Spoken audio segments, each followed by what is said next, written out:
Well, good evening, and thank you for joining us on the Dad and Lad podcast. Apologies for last week. The dad of the Dad and Lad podcast was out of town all week, and we didn't have a means of going remote that we prepared for. So not a big deal. We got a lot to cover. We're going to talk about Purdue. We're going to talk about Arkansas, and we're going to talk a little bit about Boise State, but not a lot because it's not going to be close, right? I'm not. Yeah, that's right. So, Micah, real quick, basketball season's getting started for you, right? Mm-hmm. Practice is starting to kick off. The loose scrimmages. Had scrimmage tonight. Pretty good. How'd it go? Yeah. I think I had 6 in the first scrimmage and 4 in the other scrimmage. Okay. You playing in 1 or 2? 2. 2 guard? Yeah. Fantastic. Probably where you belong. Well, again, thanks for joining us on the Dad and Lad podcast. If you are on Facebook, give us a like, give us a share, leave us a comment. If you're on YouTube, make sure you give us a like, subscribe, hit that little bell there so you'll be made aware every time we go live. If you're listening on the podcast, give us a 5-star review. On whatever format you're listening on, we'd appreciate it. Help gets our name out there. And, we just want to talk a little bit about the last 2 weeks of games and then preview what Saturday is going to look like at 3:30. The green out, as it would be at Notre Dame Stadium. Micah, Notre Dame's uniforms, what are we doing? What do you think? I think it's going to be green on green this year. Green on green, like Ohio State. Yeah. 2023. Yeah. Yep, fair enough. I'm going to go green on white.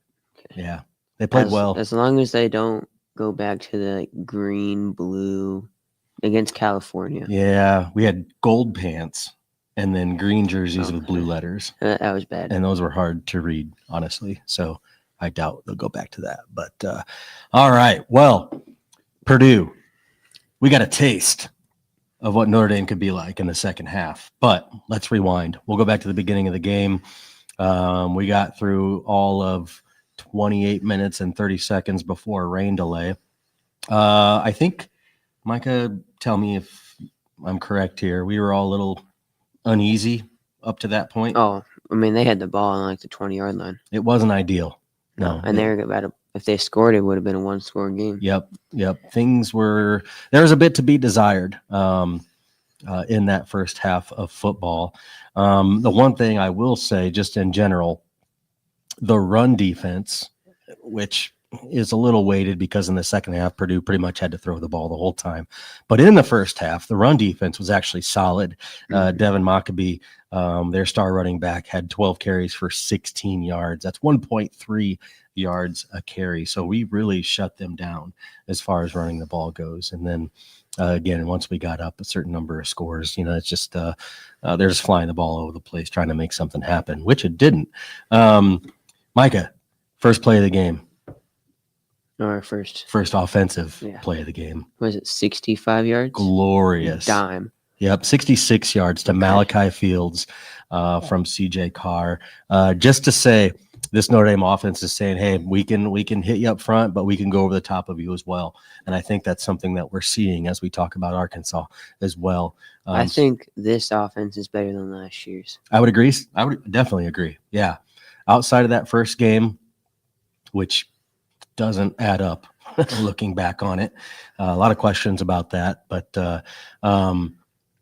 once Texas A&M came to town, the offense, you score 40 points or 34 points on the offense. That should be enough if you have a competent defense, which I think we might have. This week will tell. I think this year's offense and last year's defense that's a championship beats caliber. Ohio State by 15. Every day. 15. Yeah. I'd say more than that. I'd say 28. What could have been? So, Micah, the first half, we're feeling a little uneasy. We're 0-2 going into this game. We know Purdue has a lot of rebuilding to do. They had 50 some odd transfers in from the transfer portal. So they're just piecing together a new team after last year's exodus, new coaching staff, new staff in general. But we get a minute and a half left in the second quarter, and lightning strikes.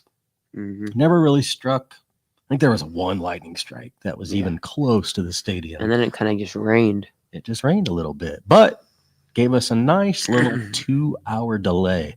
I love a 2-hour delay in the wintertime for school. because you get to sleep in a little bit. School days all shortened. For those of you that are in school, I'm not, but Micah, you are. Mm-hmm. You love a 2-hour delay. Not at a football game. No. It was miserable. Number one, it was kind of hot.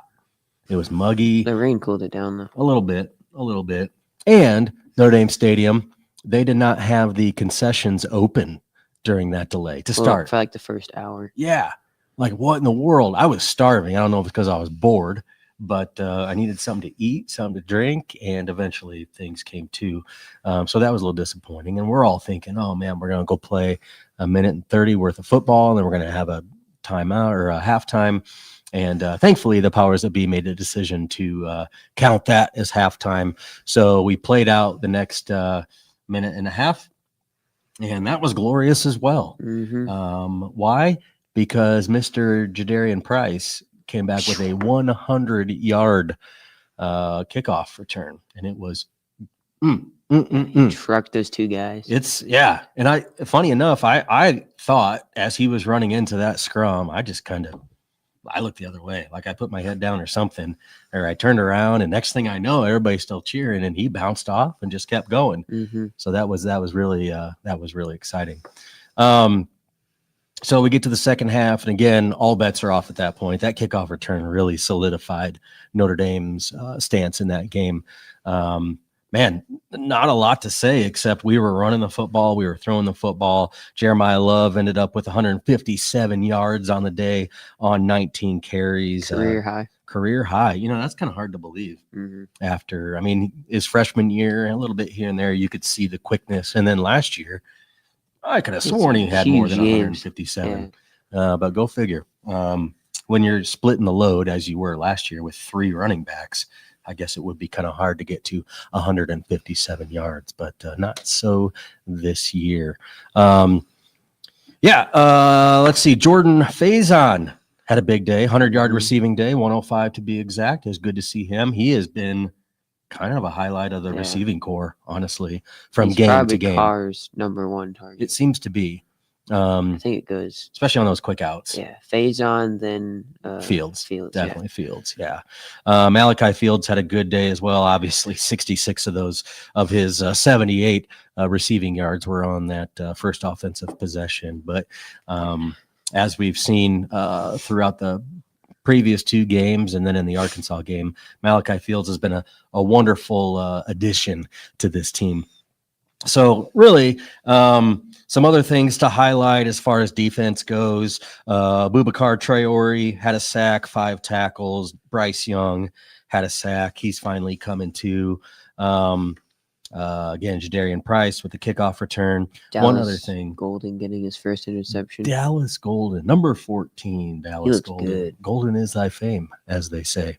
Looking forward to seeing as how he progresses this year. Now that Devontae Smith is healthy, back in the starting lineup for this week against Boise State, I think Mr. Golden will probably find himself in rotation, but plenty of opportunities nevertheless. We got a taste of what could be.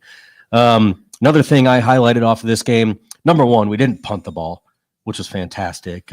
James Rendell put another shrimp on the Barbie. Rendell. The Aussie punter didn't have to do a thing. He's probably bored as snot. And then Eric Schmidt stepping in for our kicker who is injured, Noah Burnett. I think he's good now. He is good, from what I understand. In fact, I think he kicked a couple Saturday against Arkansas. Just field goals. He didn't kick any kickoffs. But they're putting the ball out of the end zone, not even a chance for a return, and that really is ideal. So you don't even have that chance of somebody returning a kick for, if it's not a touchdown, for 30 or 40 yards. So that's exciting. That's pretty much the story as far as Purdue goes. It's a typical Purdue Notre Dame game. I think we've won the last 9 meetings now with Purdue.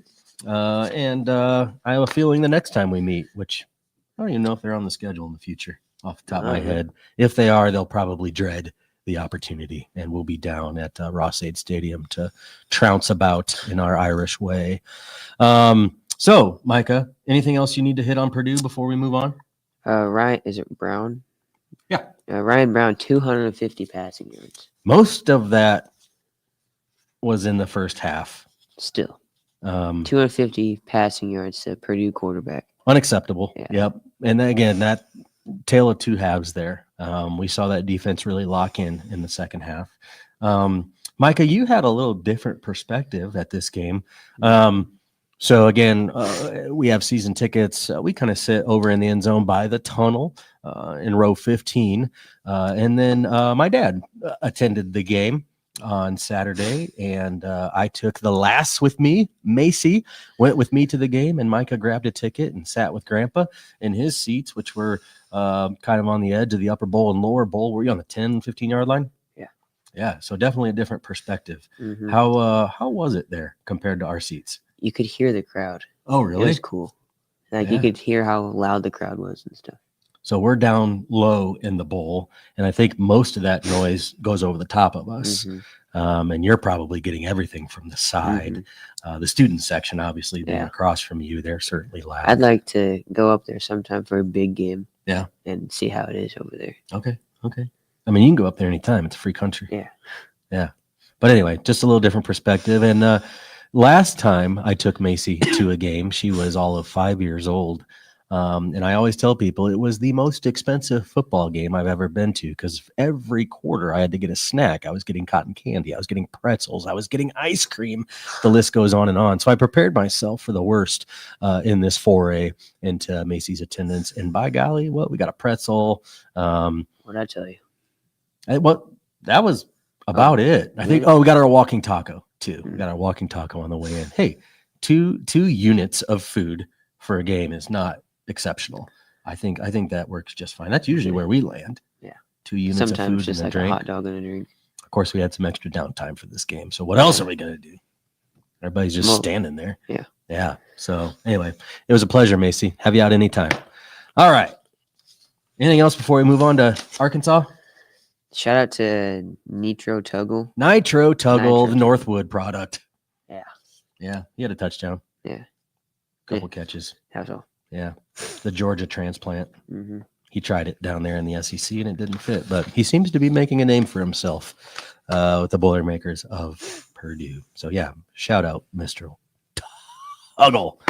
Hey, any comments, thoughts, questions, throw them down in there. We'll be sure to acknowledge you and thank you and answer any questions you have, because we have a vast amount of knowledge just that we make up basically on our own, because we're not in the loop of things. But all right. So Arkansas. Let me just lay the land out a little bit here.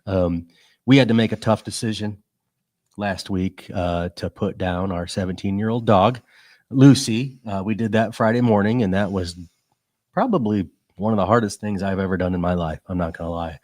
The whole family went in the morning on Friday to say our goodbyes. And so we got to Saturday, still kind of mourning the loss of our old pup. Man, I just needed Notre Dame to do something special. And man, if they did not answer my call. You were also in Fort Wayne too. So Macy had a soccer tournament in Fort Wayne on Saturday. Micah, you were partaking with your grandpa at their house. And Macy and Katie and myself were down watching soccer. I may have been watching football at the same time. Thankfully, Macy was in goal for most of the game, but there wasn't a lot of action because their team's good and there wasn't much defending to be had. Real quick. Purdue, we play in 2028. Thank you, Travis. I appreciate that. Didn't have a chance to look up the schedule. Well, in 2-3 years, right? It's 2025. So yeah, 3 years. The whooping's coming. Just be ready. Down in West Lafayette. Not much going for you down there except some engineers and aeronautics and whatnot. Okay, Arkansas needed a big game. We got a big game. Oh my gosh, both sides of the football. Again, there's still some questions on defense. Let's just put that out there. It was a formidable defense. It was good. Yeah. In fact, I'd say it's pretty good. I'll leave it at that. I told you this, but what was it? The first 2 plays we ran man coverage, press man coverage, and what was it? They didn't clamps. Yeah. And then Clamp the action. next play, zone coverage, and Taylor Green throws it 25 yards down the field. Yep. We are finding we don't know how to play zone. No. That's what it comes down to. When we're the best press man coverage in the country. In the country. What's funny about that is people think, and the consensus is that Notre Dame ran man 90% of the time last year, and that's just not accurate. We ran man about 60% of the time, maybe 65% of the time last year. So it doesn't mean the team doesn't know how to run zone, but Chris Ash's system has caused some confusion when it comes to zone. Now, and there's like no blitzes. there again, we saw some more this week. Yeah. Some, not a lot. Not Al Golden's blitzes. Nope. Al Golden. How are those Bengals doing? Horrible. That's right. Keep on doing horrible. In fact, I think they've won one game. I think if I was just looking at that today, I think so. They haven't not won a game. Yeah, So, I saw somewhere like Al Golden hasn't blitzed once in the first quarter, the whole season. really? It was. Man. You might have missed it. Yeah. Yeah. He must be feeling it out. Well, I pray they win one game this season. Honestly, even I don't know. Not that he would come Burrow's back. not going to be back for a while. No. They're going to have a long year. But not that Al Golden would come back, or maybe he would. I would gladly welcome him with open arms. Ran into him at Dick's Sporting Goods one day. Were you there? Yep. Yeah. He was buying some golf balls, and the line was 42 people long, and he was frustrated, and I was ready to sacrifice my space for Notre Dame National Championship run. And by golly, It did. Happened. what do you know? Yeah. So anyway, that was my small part in last year's national championship run. Get Al Golden out of Dick's Sporting Goods a little quicker. Okay, back to Arkansas. So yeah, good defense.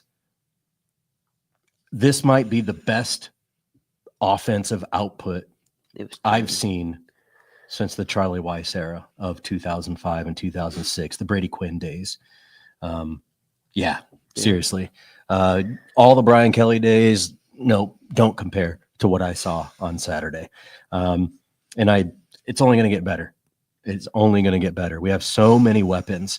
So let's just hit some of the offensive highlights here. Micah, what did you have? CJ Carr, 354 yards, 4 touchdowns. 73% passing. Yeah. Beautiful. I think he was he quarterback of the week? Yeah, Did you see on that?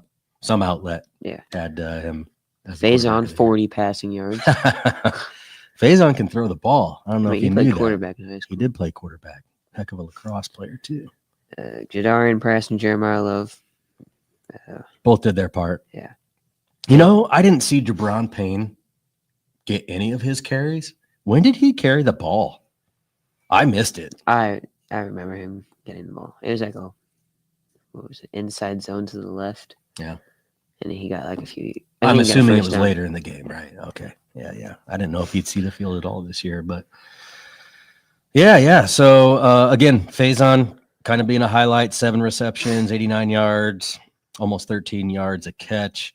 As a team, receiving, we averaged 18 yards a catch. That is fantastic. I can't remember the last time we had a receiving output like that. Jeremiah Love as well, big in the receptions. His longest was 34, 2 touchdowns receiving. Obviously, Mr. Denbrock is going to be using him in such a manner often. So if you want to put some guys up in the box and shut down the run, you can. But we got Fields, we got Faison, we got Reardon, who is still coming into his own. Reardon had a great game. Only 2 catches for 43 yards, but his longest was 25, right up the middle of the field. So yeah, pick your poison. And we have somebody who can throw the ball in such a way. Like I was telling somebody this today, every gimme is literally a gimme. Mm-hmm. Like you don't have to sweat somebody short arming a ball or flying a ball over the top of somebody's head. Puts it right there. He puts it right where it needs to be. There were a couple post fades that he might have overthrown a little bit, but those were 30, 40-yard throws. So a little more apt for error there, but they didn't result in a turnover. So you take your licks and move on. Taylon Green, rushing, their quarterback, whatever. He had a 54-yard run. Still question that maybe that should have been a 30-yard run. Man, that was close. What did you think when you saw his? That first cam review. Yep. I saw it was really close, but then they showed it above. Yeah. And then it looked out from there. You couldn't tell if his heel was actually down. You could tell his toe was down in bounds, but you couldn't tell if the heel was down. So again, referees just decided not to flip anything over there. But really, we contained him. He ended up throwing 54% for the day, did have an interception, 17-32 for 207 yards. I'll take that output out of an opposing quarterback any day. Let's see, a little defense.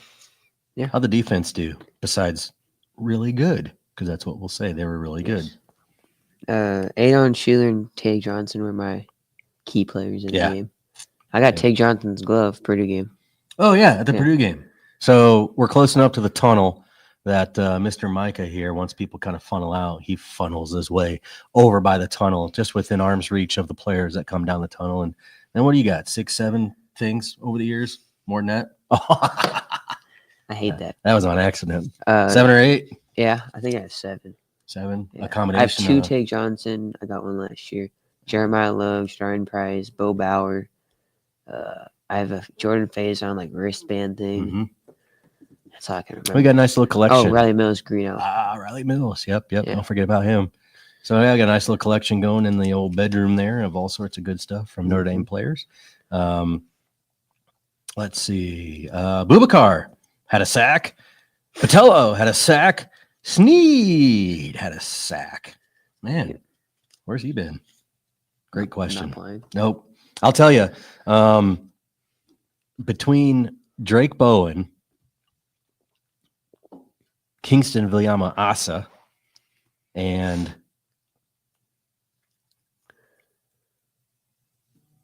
Jaden Osbury. Man, you can just rotate those 3, and we're going to be money. Yeah.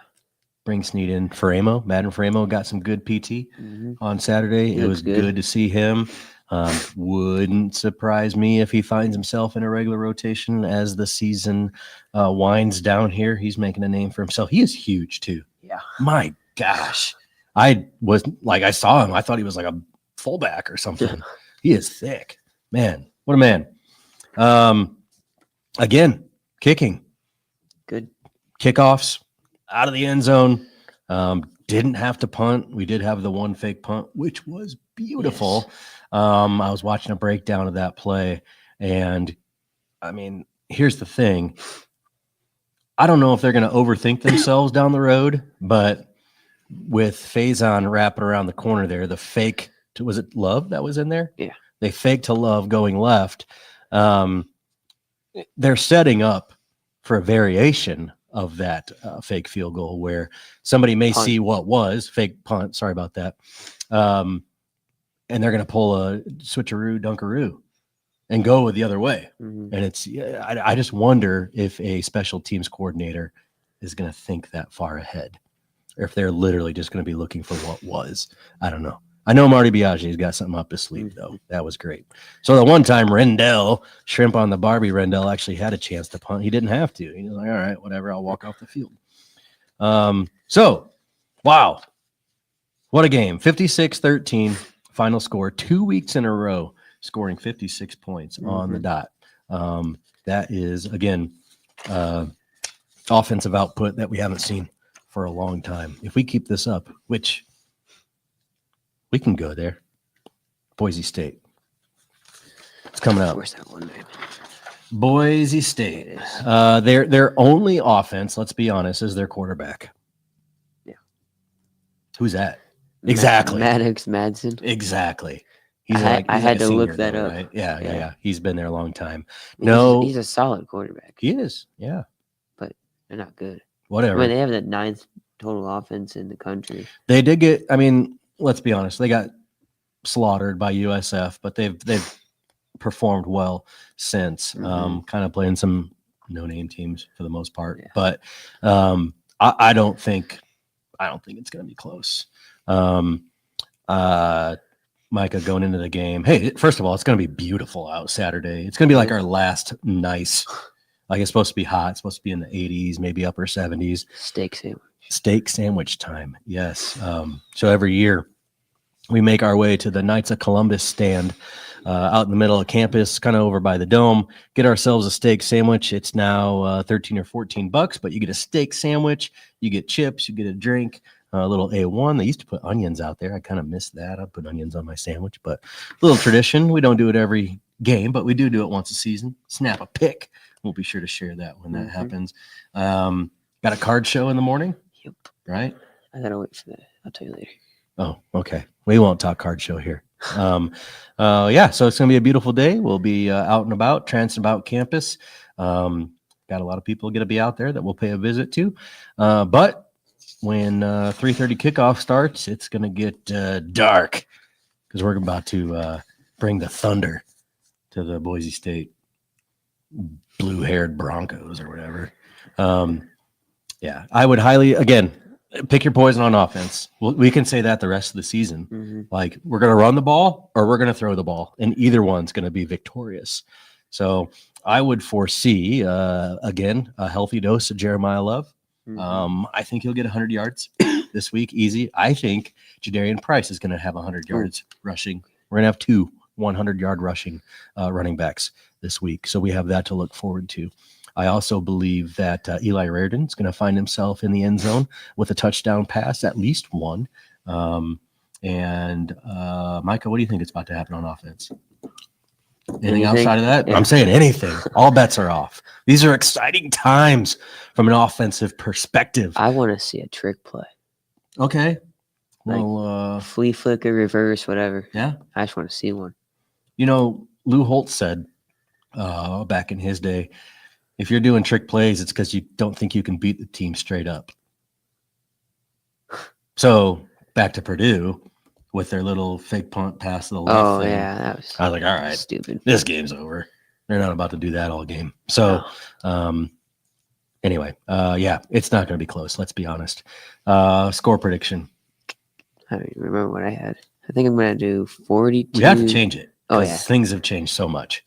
42 to. That's it? Yeah. I think they're going to pull the starters by like third quarter. Okay.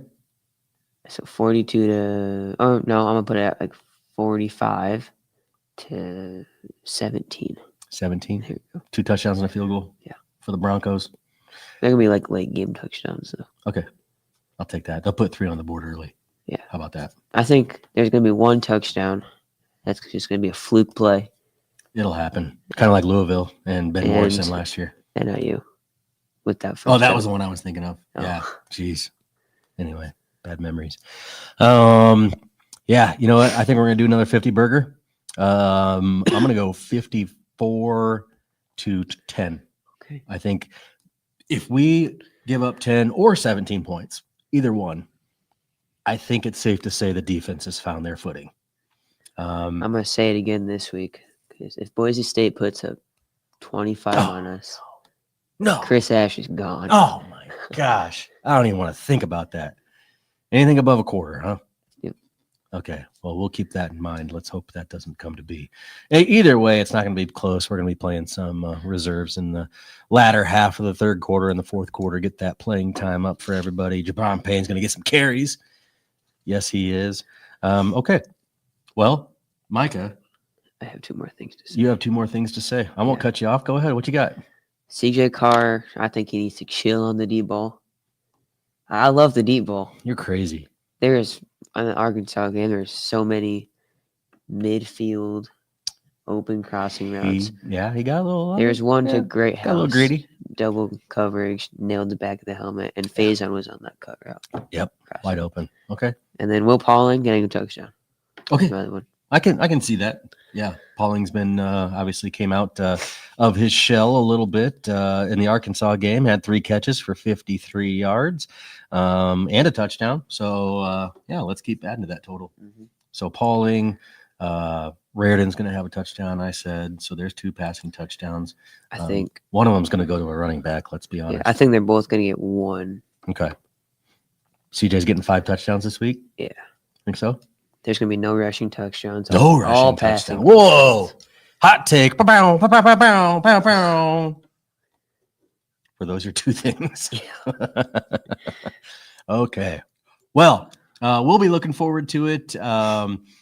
Travis, Melissa, Eddie, Josh, the whole crew around us. We're looking forward to hanging out with you guys again. Micah, it's always a pleasure taking in Notre Dame football with you. Nothing better. This is the best time of year. Yeah. The best time of year. It's like you could feel it coming from the inside out in the fall. The blue sky is ever more blue. The clouds are gray. The weather's crisp. The leaves are changing color. Just gets me fired up. And basketball season. And basketball season kick. Hey, Friday night. What's that thing called the basketball team's doing? Out in Eddy Street Commons? Oh, the Jam. Shamrock Jam. Or Shamrock something. Jam, Irish Jam? Yeah. Yeah. Nice little Won't be able to go. thing. Yeah, whatever. We'll see how it goes. Pulling for them. It's not basketball season yet, so we're not there. But hey, go Irish. Looking forward to it. Again, we'll be back next Wednesday. I might have to do Thursday next week, my friend. What? I got a meeting Wednesday night for the old Notre Dame Federal Credit Union. I might have to do it Thursday night. We could do that, Okay. right? Yeah. And we'll talk about those said results of the Boise State game and look forward to NC State, which is at home. Yeah. I almost forgot about that. For some reason, I don't know why I was thinking it was down there. But NC State on the 11th. And we'll wrap up for tonight. So again, thanks for tuning in. Appreciate you guys. So I'm the dad. And I'm the lad. And this is the Dad and Lad podcast.